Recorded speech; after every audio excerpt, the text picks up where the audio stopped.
It's a great, great day. It's a good day. Get up.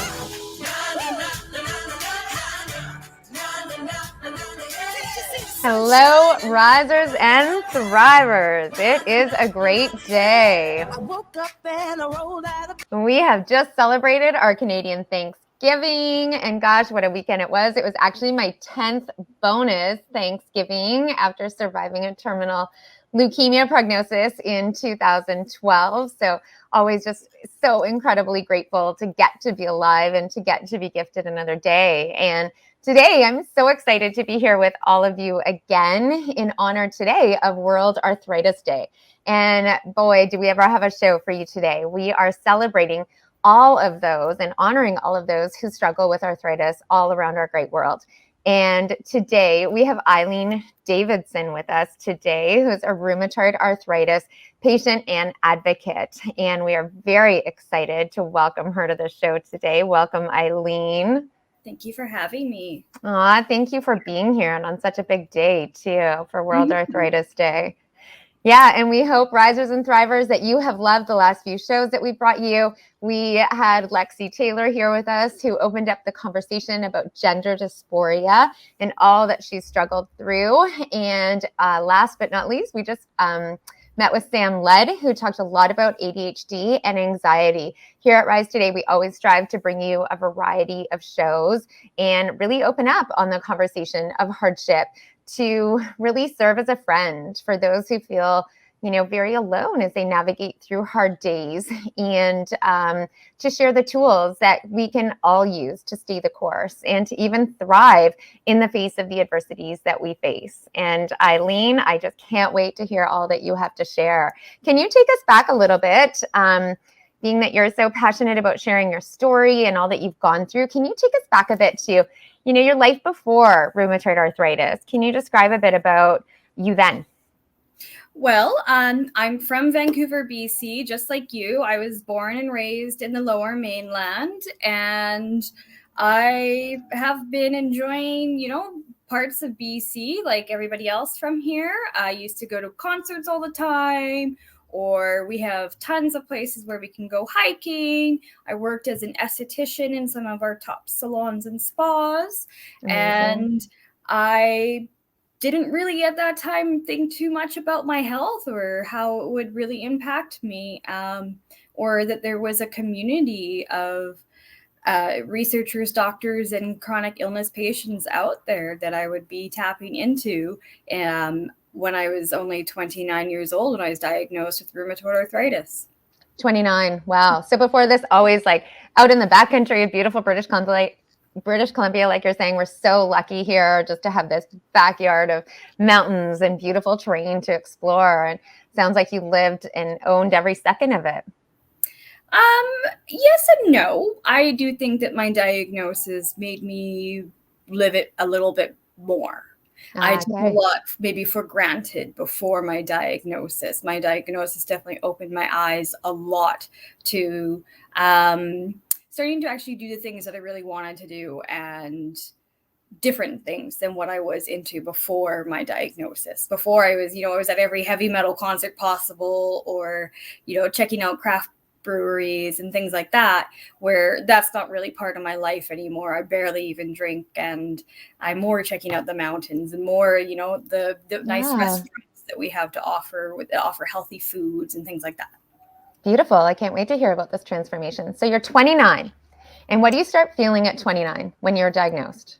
Well, I was diagnosed at 29, but it does take quite a bit of time, particularly for women, to get diagnosed or have their chronic pain taken serious enough. I was about 24 when I started to experience symptoms. Yes, it started off mostly with joint pain, but rheumatoid arthritis is so much more than joint pain. It's an overall feeling in your body. You kind of tend to feel like you have a hangover, even if you didn't go out drinking the night before. You're consistently getting sick with colds that you can't really seem to shake off. There's definitely a mental health side of it as well. And I was just so tired. Now, this started kind of around 24. I particularly noticed like in my hands and my shoulders and my elbows and my feet, they would be really, really sore, especially in the morning. I'd get up and I'd try to walk and I'd be like, oh, what's going on with my ankles? They just creak, creak, creak. Is it like a stiffness? There was a stiffness, but the stiffness doesn't last the whole time. The stiffness lasts with rest mostly. So if I'm laying down on the couch, sitting in the position too long, or I wake up in the morning, that's when you feel the stiffness. But at 24, I didn't really know what was going on. I didn't really understand arthritis. I definitely didn't think that I could even get arthritis. And whenever I brought this up to a healthcare professional, they just assumed that because I was an esthetician at that time, I was doing a lot of massage.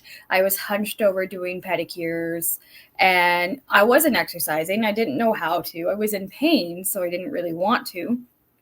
So I was kind of told, oh, it's probably carpal tunnel, fix your posture. Oh, try wearing a wrist brace at night, exercise, I would try these things, but it just didn't work. It wasn't matching up with some of the other symptoms that I was experiencing, especially like the consistently getting sick. I was always sick and having to go on to work a lot because it seemed like I'd have another respiratory cold after respiratory cold after respiratory cold. And then I had my son. I was 26, a month shy of my 27th birthday. And that's when I noticed things were really something was wrong, especially since I was on maternity leave for a year. And I was told that if you stop what you're doing for a while, it should get better. But it just got worse, way worse. I remember wanting to be able to fit into shoes that I wore pre-pregnancy, and I couldn't because the swelling that I experienced in pregnancy never actually went away. And I was consistently always sick.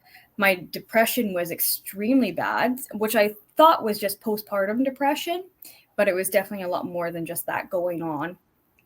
And the job that I used to do as an esthetician became so difficult. Even just like holding tweezers to take somebody's eyebrow hairs out I would end up catching their skin because I just I didn't have the function of my hands anymore. And it would just take me so much longer to do jobs that I used to be able to do in like 10 minutes. It would take me like an hour to do. Or after them, I would be in the back room at work crying in so much pain. And yeah, like the people around me too didn't really understand. And they all thought it was very dramatic. Did you feel like your symptoms had been dismissed? Like, did you feel all along like there was something that people were missing? That your doctors were missing? Absolutely. You did. Yeah. Absolutely. Especially with my pregnancy. And they thought I had the preeclampsia. So they were always going on about protein in my blood. You have a lot of inflammation. But they didn't actually do any tests to really kind of further inspect what was kind of going on.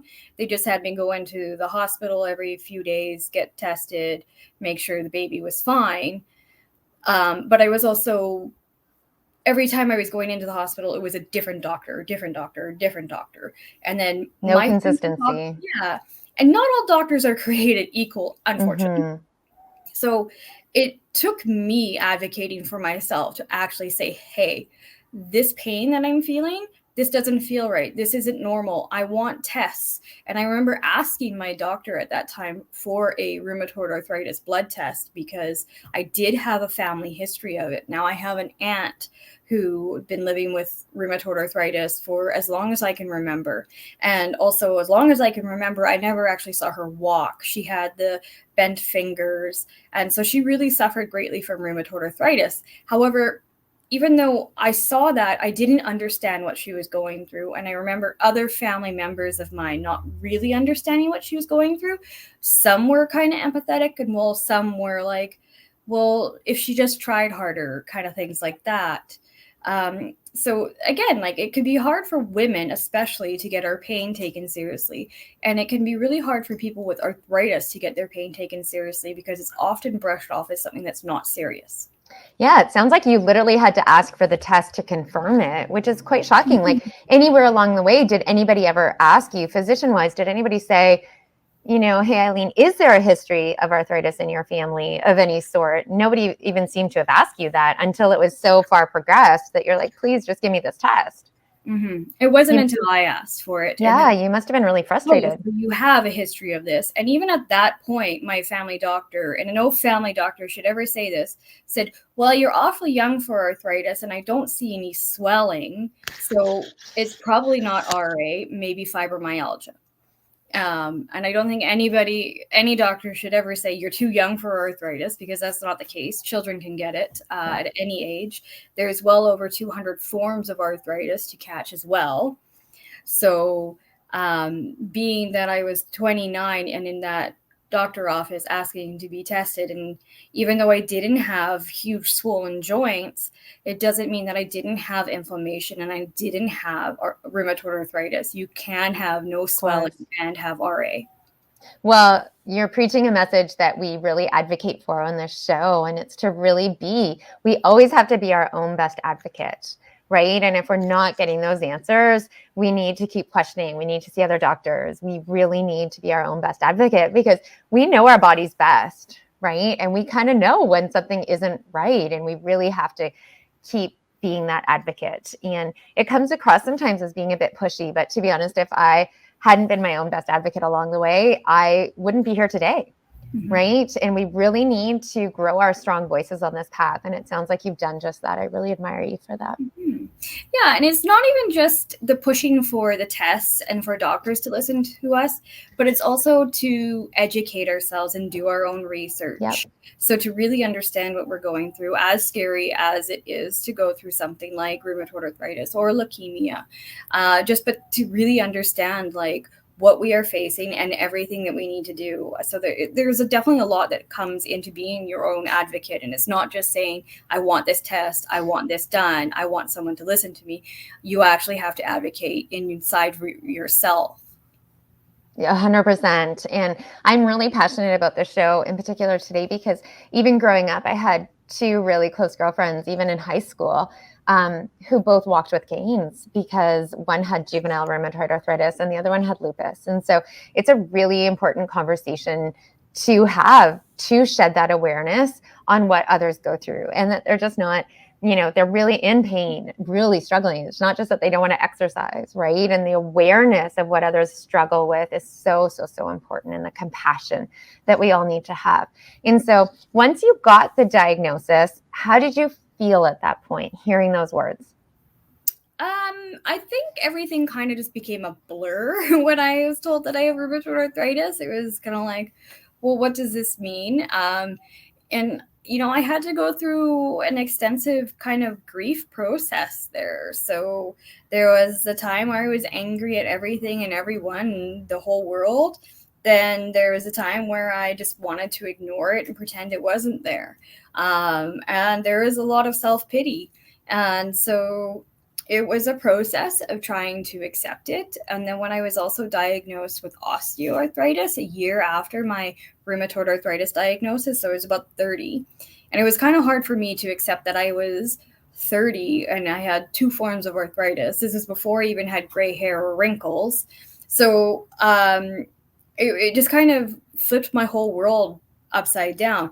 At that point, I couldn't no longer work as an esthetician. I had a 2-year-old son to look after, and I was a single mom. So I was trying to figure out how was I going to do this while I felt so horrible, and my life was really, really complicated because, I could no longer work. I didn't have support from family members because they were like, it's just arthritis. You can get through this kind of thing. But, those first few years of any diagnosis are really, really difficult. And that's when you really need a support network. And how did you establish that support network? Well, becoming an advocate for sure was how I established my support network. I started talking about what I was going through and talking about how I was living with an invisible illness. And then I started volunteering with organizations like the Arthritis Society or Arthritis Research Canada. And I started to meet other people like me. And online, I started posting in communities. I started my blog, Chronic Eileen. And, that's just introduced me to literally thousands of other people like me. And so I found so much support in that. And it's also really helped me understand that I'm not alone in what I'm going through or how I'm feeling. And so, that was a huge, huge step into accepting what I was going through by finding a new community. It sounds as though you've been so proactive. Now, this must have been pretty scary financially, though, right? Like, you're a single mom and so really disabled that you can't do your own profession. You can't practice in your own field. And how did you navigate that career-wise and financially-wise?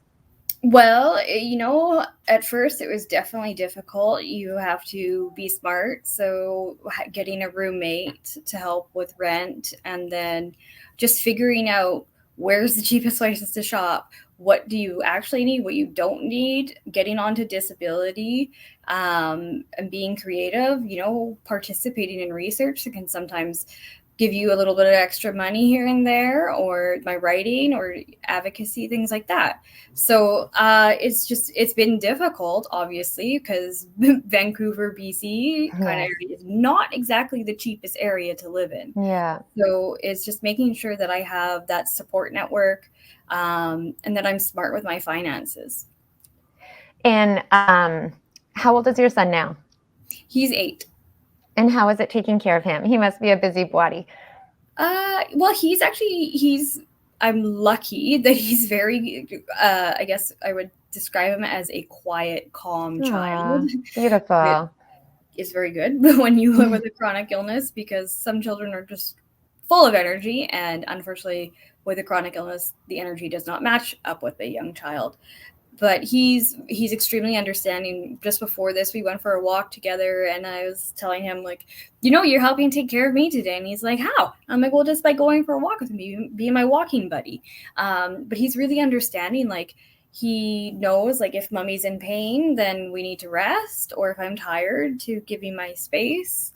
And he always tells me, he's like, it's not your fault that you have arthritis. Like, he still loves me. He tells me he loves me all the time. But the really beautiful part of it is I notice, like, when he's at school or when he's around others, he's really supportive and empathetic of other people's feelings. He actually singles out people that maybe don't have a lot of friends, that get bullied, the disabled kids in his class, and he becomes friends with them. That's beautiful. Yeah. So that's just something that without my diagnosis, he wouldn't necessarily have learned at such a young age.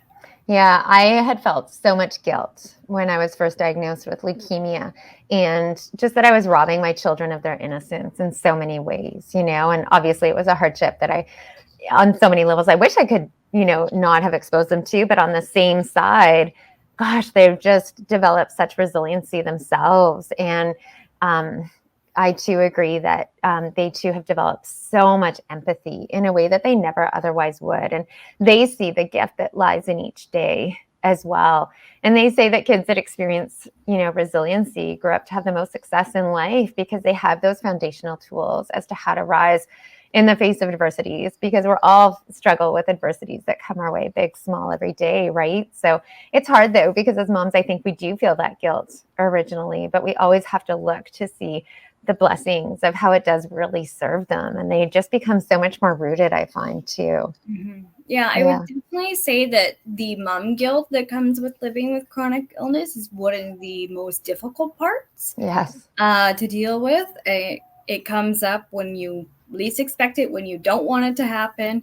And yeah, like any parenting is difficult with a chronic illness. So especially holidays, like Thanksgiving, exhausting. I need a couple days to take recover from that. Or, I can't do any super late fun sleepover events with him, or there's probably no consistent routine sometimes with us because chronic illness can be bumpy. So I don't know if I'm going to feel really bad one evening. And yeah, like winters are really difficult for people with arthritis. So we tend to kind of hibernate during winter time. With the weather, of course. Mm-hmm. Yeah, it's hard. And I'm, having having never been sick before until leukemia, I never realized what a fierce need there is in society. It's a great unmet need to better support these families with young sick parents. There needs to be more community resources where the parents are meeting one another. For one, I know my now ex-husband could have really used support along the way, right? By meeting with another young husband who had a wife who had terminal cancer, right? To bounce hard days off of, to bounce things off of in general. My kids could have used other children who had a young parent with cancer. My kids coming into the hospital at VGH, at Vancouver General Hospital. I mean, that's an adult-centered hospital, right? And there's no family-centered place. They're faced with death and doom and gloom right from the get-go. And there's no positive family environment that supports that. And these families need so much more support for when you're saying, like, I just don't feel well enough to go cheerlead for my baby at soccer today, right? Like, we need these supports in place, or to help with meals, or to help with other things on a day-to-day basis. These families need so much more support. And if we contrast that to, if you're a young family with a child who is sick, then there are so many supports, not just for that child, siblings, parents. But that really doesn't happen with young parents who are sick. And it's very, very, very difficult to cope through that. And it's also very costly. And so for us, there were no resources for my children when I was diagnosed, and they were babies, right? Like, gosh, I wasn't even confident in my way of describing cancer to them, and I needed those resources, like a psychologist available at the hospital, to help really translate all of these things, and there were not these supports in place. And in turn, it was on us. I'm attached to the hospital bed and hooked up to all these different lines and tubes, right? And it's on me to find an appropriate child psychologist to meet with my babies, right? And to help them navigate through this. But that's so much. And it's also so costly, right? All of these added expenses are all out of pocket, whereas there needs to be greater services in the medical realm that help these young families, like us through cancer, and like yourself, right? Because there are just not these resources available. Unfortunately, that is definitely the case. And when there are these resources available, they are very costly. Yes. It's all out of pocket, and it's all very unfortunate. Like, people assume that when you get sick in Canada, everything is covered. And to a degree, that is true. But there are so many added out-of-pocket expenses that are not covered. And it is financially crippling to be sick as a young parent, even here in Canada. And especially with chronic pain, because chronic pain isn't just about, like, I get a monthly infusion, and my monthly infusion is a disease-modifying medication that is literally stopping my rheumatoid arthritis from being as progressive and potentially landing me in the wheelchair like my aunt. But it isn't everything that it comes with living with chronic pain, because there's many comorbidities that come with this. So, I have to pay for a chiropractor. I have to pay for acupuncture. I have to pay for massage. I have to pay for a naturopath, the vitamins, the healthy food. Yes. The mental health, even, you have to pay for sometimes, because the free ones, they all run out. When we do get offered some, it's a very small portion, and it runs out very fast, because people with chronic pain typically need to go to services every few weeks or once a month to even actually get ahead. So it is definitely extremely costly. And that's exactly why I do what I do here, because even though I had 60 people coming to see me in my hospital room every day, and I was literally supported by worldwide forces of love and support on my path, I still felt so alone, unless really connecting with people who really got it, who really understood how hard it was. You can still feel so alone, and it's so isolating to live, in your case, with chronic pain, or in my case, to be, facing terminal cancer, whatever we're going through, right? Like, that commonality of pain and grief and hurt is what connects us all. It doesn't matter, like, the actual struggle that we're facing. It's all really, when you take off all the layers, it's really that commonality of hurt, grief, and function, and disability, right? That we're all facing and trying to navigate through. So greater supports are so important. And you've been so proactive on your role and in your own role of taking care of yourself, it sounds like. But again, you said that has a really extreme cost to it. And I totally agree, right? And eating healthy, that's very, very, very expensive. Okay, so tell me some of the other measures in which you've transformed on this path. You said you're not going to the breweries and you're spending more time in nature. Tell me a little bit about that, please. Well, yeah. I shortly after my diagnosis, I said goodbye to alcohol at all. Like, not that I had a problem with it, but it was, when you're in your 20s, what do you kind of do on the weekends? You go to the bar with your friends. So I stopped going to the bar with my friends because it was just far too late. It was costly. It would not make me feel good. There was a point sometimes, or most days too, that if I drink any alcohol, it instantly makes me feel kind of sick. So I just don't really drink much at all. Maybe the odd little bit of white wine on Thanksgiving, but yes, not very much. But, I started going to the gym quite a bit and exercising. I lost a bunch of weight at the beginning of all the baby weight that I had to lose, all the depression weight that I had to lose. And I started to feel really, really quite a bit better because of exercise. But I also go to the sauna as well. And then I started to ask my rheumatologist, like, what other kind of services should I be going to? So tell me about the sauna first. Oh, well, the sauna is my happy place. Okay, tell me more. I try to go every day if I can. Unfortunately, I moved away from my sauna, so it's not across the street from me anymore. But I would do, 30 minutes on the elliptical, and then I would go spend 40 minutes to an hour in and out, of course, obviously in the sauna. And that would just make me feel amazing. It would be my place to relax. I would be warm. It would just help my body just kind of melt. And it would be a social thing too.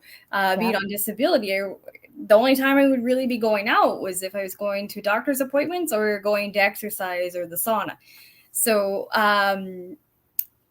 even today, I'm 6 years into my diagnosis. Sauna is one of the first things I go to when I'm not feeling well. I love it. Me too. That's why I was so focused on that. I have Finnish roots. My grandma was from Finland and I love the sauna. I actually love sweating it out in the sauna. I actually feel like I'm getting rid of all that toxicity that kind of builds up within us, and I kind of love to go jump in the snow after. Yeah, I always feel quite a bit lighter and less stiff after the sauna.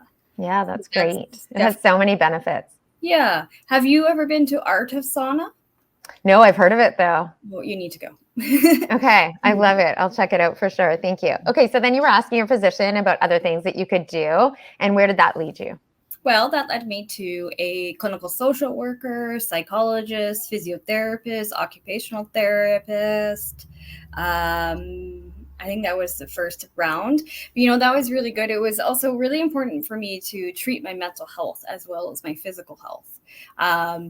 For years, even before my arthritis diagnosis, I was living with depression. And because I was sort of diagnosed in the earlier 2000s, and there was quite a bit of stigma also around mental health, as there is around arthritis, I hid it in shame. And then doing so just kind of made it all bottle up inside until it was a ticking time bomb for me, really. So treating my mental health was really, really critical for me, also treating my arthritis. And now research and everything I find out says that those who are also living with depression and arthritis tend to have they don't cope with pain as well. They have poor outcomes. So that's another reason why it was so important for me to say, okay, I need to not only treat my physical health, but my mental health.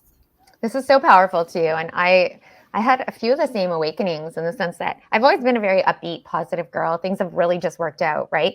But we all have these hurts along the way, if you want to call it that, like bad breakup or, childhood things that we kind of bury, right? And I don't know whether we bury them because we need to at the time to survive and to get through and to not kind of face that trauma that we've been through, or whether we bury them because there's this fierce societal pressure to do so and to not experience those negative emotions that come in tow with those traumatic, I don't even call it traumatic events. Like we all go through these moments, right? But if we don't accept those negative emotions that come in tow, we kind of bury them. And I fully believe that those when we bury them, they don't go anywhere, but they transfer into, mental health or mental illness or physical illness, right? But they're still in there.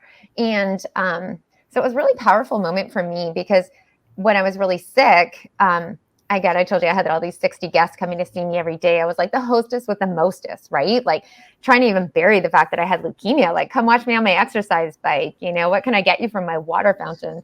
Ice or no ice, really just still trying to bury it. And there was this one day that this nanny had come to pick up my babies, and she was a new nanny. I didn't even know who she was. And she took my babies home, and I watched her load my kids in from the car, from my rooftop view above. And I panicked in that moment, because it was a complete stranger about to drive with my kids. I wanted to drive home with my babies, right? And I watched my vehicle drive out of sight, and that was the most physical pain I've ever experienced on my path. Like my heart literally drove away with my car that day. But I turned around from the window that day, and I was all by myself in the hospital room, and I kind of like grabbed my knees in towards my chest, and I just kind of slunk down towards the floor, and I wept for the first time. Like I really wept. And I finally allowed myself the space to grieve the loss of all that cancer had come to rip away.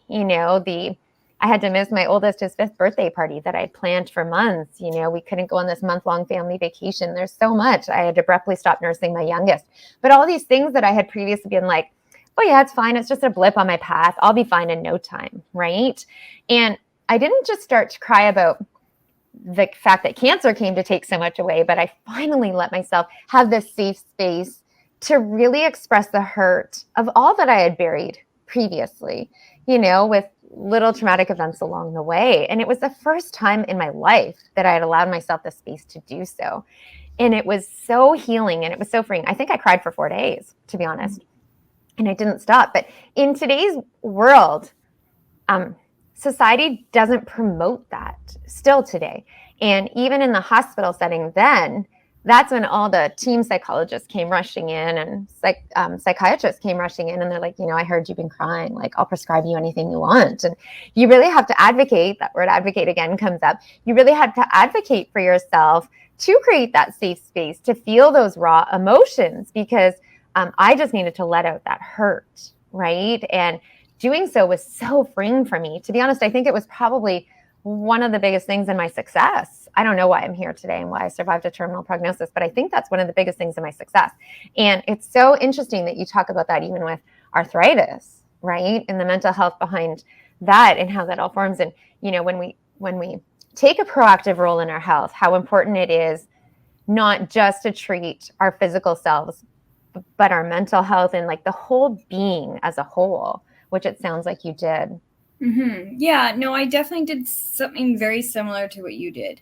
Or I had an experience very similar to you. It was, kind of after my diagnosis. It wasn't just my diagnosis that I was mourning, but, everything that kind of came up in my past that was kind of traumatic, all sort of at the same time. And yeah, I probably cried for a good 6 months. Yeah. Yeah. But it also I think it's because our diagnosis kind of show us life lessons that we don't necessarily get taught unless we have such a life-changing experience happen. Like for you, the terminal cancer, for me, arthritis. And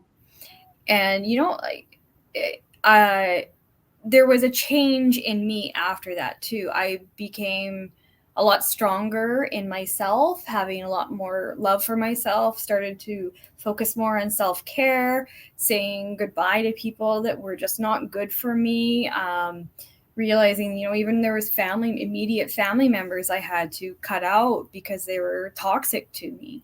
And that was probably one of the most difficult things I've ever gone through. Was saying goodbye to family members that should have been there for me. But my arthritis made me realize they were never going to be there, and they were probably dragging me down, for the years before. And I agree wholeheartedly with that. Right. It is so difficult, but it's so important to do. And fortunately for me, before I was sick, I always had to be with people. Like I always just felt this need. I couldn't ever be alone.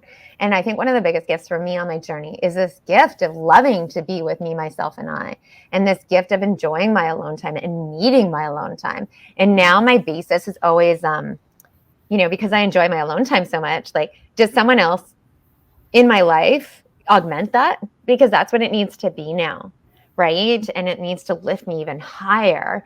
Otherwise, I'm going to spend my time inwards and reflective, right? And on my own. And I love that time. So I think that's really important that you said that, to have the courage to really cut out those people that are fueling you with negative energy. Because when we're struggling with chronic health issues, no matter what they are, we have to be very conscious of that energy reserve tank that we all have, right? And those people in our path that are those negative influences, perhaps, that takes a lot of our energy that we then don't have for healing for ourselves and feeling well. So I think that's really important. Also, not to mention that stress is a huge, huge contributor to disease activity. So 100%. if somebody's stressing you out, I always like to say, you're making my arthritis worse. I love that. I love that. But yeah, I kind of have to agree with that. I had to say goodbye to people, and then I had to learn to be alone. And I struggled, especially, being in my 20s, early 30s. I didn't know how to be alone. I wanted to be with friends. I wanted to go out and do things. I had extreme cases of FOMO. I didn't really know what it was called at that point, but now I guess I do. But I've learned that I do like to be alone, and I've learned how to really enjoy being alone by myself. And I've also realize how important it is to be alone when you have a chronic illness, because you need to recharge, and you constantly need to recharge. And, I have a child, and you have two, it sounds like. I don't know how old they are, but, on average, a child asks about 350 questions a day. So that is exhausting. I never understood that total. That's a lot. To just have to go through. So, as a mom, I needed my alone time. Yeah. Yeah. And Shelley, thank you for that comment. You are so right. The gift is in the challenge of the journey. Thank you for being here with us today. Eileen, can you please share with us some tools? If let's take us back to your younger self at 25, let's say. You're facing all these struggles. What would you recommend to someone else who's maybe 25, facing what you're facing, but who can't get a firm diagnosis? What would you recommend? Well, the question that pops in my head is, why can't they get a firm diagnosis, right? If they feel like they don't have a healthcare professional that's listening to them and not running the tests, just ask them. Say, I want to be tested for rheumatoid arthritis, and list your reasons why. Be prepared. Tell them why. I'm pretty sure they can't deny you. But there's also, if you do get tested, keep advocating, even if you don't get answers then, because sometimes it's hard to actually get a diagnosis because it doesn't show up in our blood work. I'm not a rheumatologist, so I can't explain why that happens. But, there's so many different reasons that could be causing our chronic pain. That's great. And I always say, keep looking for another doctor. If it's not working, just keep looking for another physician that works better for you. Like Eileen was talking about, firing people in your social circle, right? I have fired medical doctors before yeah. And I think it's really important to do because, we all have different interpersonal needs, right? Not just medical needs, but we really have to have that foundation of trust. And I think always doing so in a very respectful way, if you're firing a physician or anybody in your life, is really important to do. But really staying true to what you need on your journey is so important. Yeah, because, I remember particularly with my hands, that's where I find I experience probably the most pain. And I would go into my rheumatologist's office and I'd say, why am I still in pain if you're telling me my lab results are good? And this is by blood work, right? She does my hands. She's not seeing inflammation. So you have to advocate and say, no, I still feel pain. I want to know why. Because I ended up finding out that I don't just have RA in my hands. I also have osteoarthritis in my hands, right? So it's I have a fantastic rheumatologist who is not ever insulted if I say, I want this test done, or I question what she's saying to me, or she will refer me to another specialist. then maybe we'll find other things for me. That's great. So and that's a great team approach. Yeah, it's kind of daunting and scary and very intimidating at first when you realize now I have more doctors in my phone than I have friends. Because, you know, and you have more appointments or tests or results or all this than you do fun in your calendar. Yeah. But it is so rewarding when you get over and you understand what's going on with you, because when you understand what's going on with you, you can start to take the appropriate steps to feel better or learn to cope with it. Yes, 100%. I think that's great. And then what would be your top 3 coping tools to give to someone who's been newly diagnosed with RA? Well, I guess the number one thing is to find the right treatment plan for you. Now, what works for one may not work for another. So I have been on over a dozen medications, and the one that works for me right now may not work for somebody else listening to this, but it is going through and giving those medications 3 to 6 months for them to work, to also keep your doctor informed of the side effects that you're experiencing. You don't have to go through negative side effects. And if you feel like the medication is not working for you or it's making you too tired, try the next one. And then, of course, exercise. I was not really an exercise fan. I didn't know how to do it.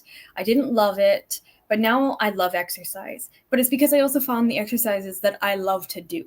Who really helped you with that? Well, I have been heavily involved in research when it comes to arthritis and exercise. So I went to Arthritis Research Canada and joined their advisory board, participated in a couple of their studies, particularly one using a Fitbit and an app that tracks my rheumatoid arthritis symptoms. So I would count, or I'd kind of track my steps every day, and I'd also track my symptoms every day. And I would see how my physical activity would match up with how I was feeling, and I'd start to notice patterns. Okay. Well, so if I fell off exercise, I could see that my pain would go up, my sleep would get worse, my mood would get worse, probably stress would start to get worse. And then when I start to exercise, my fatigue would go, it would get worse a little bit for 2 days, but then I would start to feel better. My pain would go down. So I could start to see the effects of exercise. Okay. Because of this study. And that was led by who ended up being my physiotherapist as well. Oh, so I love that. That was a connection that I made through Arthritis Research Canada. And so there's amazing physiotherapists who understand exercise and arthritis at the Mary Pack Arthritis Center. Great. Here locally in Vancouver. Yes. Yep. And then also working with kinesiologists. I was involved in one study about strength training and rheumatoid arthritis. Okay. So really kind of focusing on the barriers that are there to stopping people with RA from strength training and how to get past those barriers. And I worked with a kinesiologist who came to my gym with me and showed me how to strength train at the gym. And then also just listening to other advocates that have RA that post about how they're exercising, and then tons of trial and error. So, yeah. So Eileen has talked a lot about so much. She's talked briefly about inspirational role models, right? Look to see who inspires you in the area that you're navigating, right?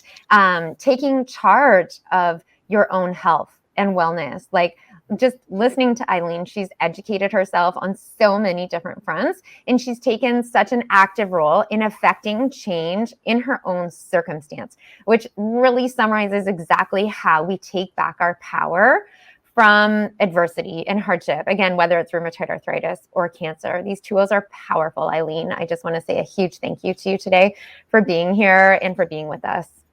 Thank you so much for having me here. It's been a pleasure. And your story is very inspiring. And I didn't realize that you were from Vancouver until you pointed it out the other day. I live here on the North Shore, and I just love it.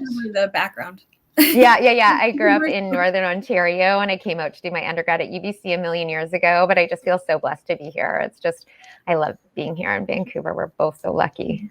I'll look forward to seeing you out on the seawall one day soon. Yeah.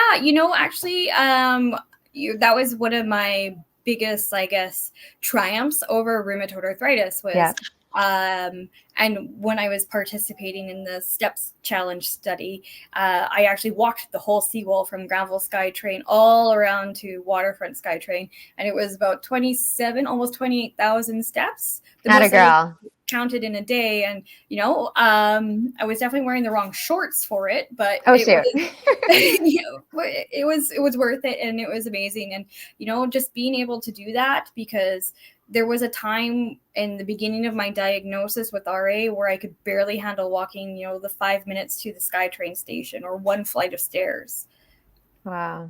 Mm-hmm. Well, Risers and Thrivers, we hope you have loved our show today. You can find Eileen at Chronic Eileen on Instagram. That's where we have met and connected there. And she has an inspirational page. So please, please, please check her out. And we are just really wanting to give gratitude and thanks because we are able to be brought to you today by Popped Collar Productions. This is like our magician behind the scenes who does all the tech for us and really makes these podcasts possible for us to be able to share these amazing stories with you and bring these guests to you. So if you want to check out more about Popped Collar Productions, check out poppedcollar.net. If you have a podcast that perhaps you want to start up, be sure to check them out. They're amazing. All the best, everyone. Thank you for joining us, Risers and Thrivers, and we can't wait to see you next. On our next show, we'll be featuring Sharon Belady, who was previously the Minister of Health for Manitoba, and she is one fierce mental health advocate. We can't wait to bring you that show as well. All the best. Rise today, my friends. Bye. Thanks so much for joining us today. Take this inspiration forward. Learn more at risetoday.com/podcast. And please do help us in our mission to spread hope, inspiration, and positivity by encouraging those in your circle to join us and to tune in for our next show of inspiration coming soon. Please contact us if you have a powerful story to share with us to inspire the world. Until next time, get out there and rise today.